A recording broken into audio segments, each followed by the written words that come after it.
एहन सुंदर ने कोनो धाम यो भैया, एहन सुंदर ने कोनो धाम यो भैया।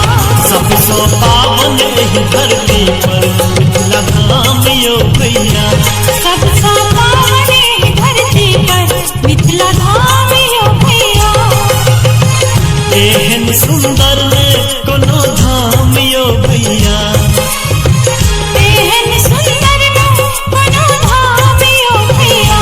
सबसे पावन एही धरती पर मिथिला धाम यो भैया, सबसे पावन एही धरती पर मिथिला धाम यो भैया।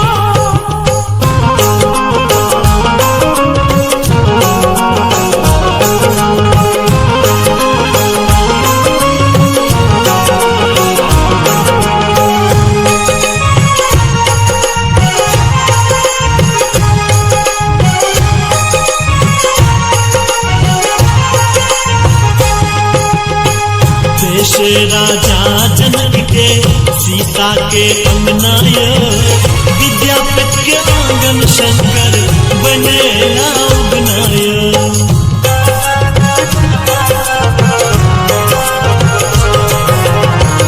देश राजा जनक के सीता के अंगनाय, विद्यापति के आंगन शंकर बनेला उगनाय।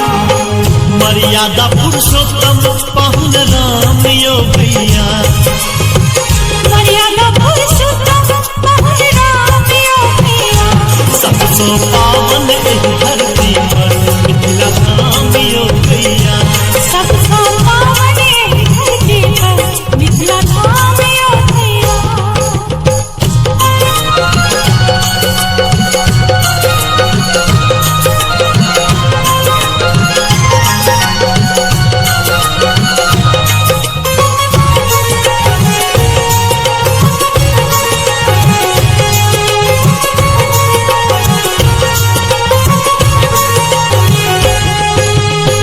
हमरा मिथिला में पंडित और मुनि ज्ञानी, साग खाए दिवस गमौला से अयाची नामी।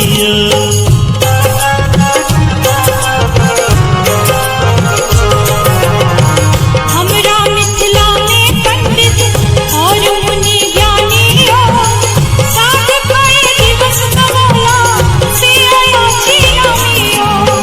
सुगा पढ़े छल वेद पुराण यो भैया, सुगा पढ़े छल वेद पुराण यो भैया।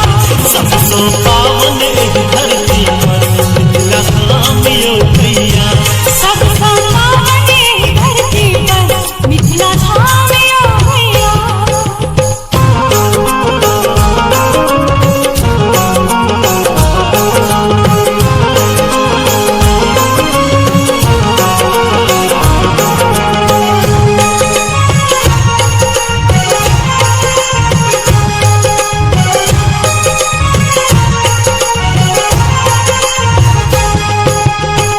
अपन मातृभाषा मैथिली सबकी यो बाजुय, चाहे रहू दिल्ली मुंबई या पंजाब कमाबुय।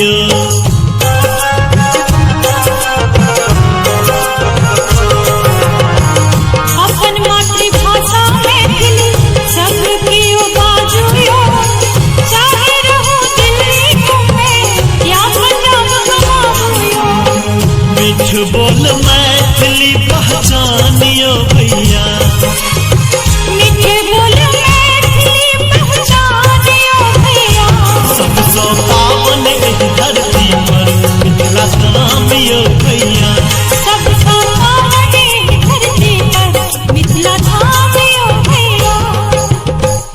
एहन सुंदर ने कोनो धाम यो भैया, एहन सुंदर ने कोनो धाम यो भैया।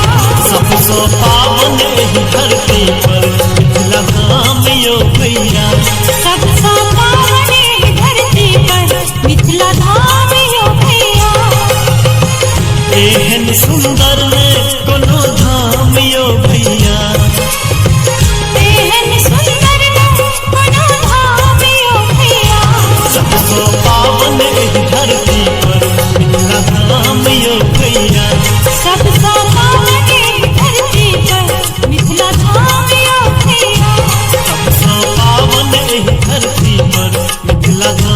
यो भैया सबसे पावन एही धरती पर मिथिला धाम यो भैया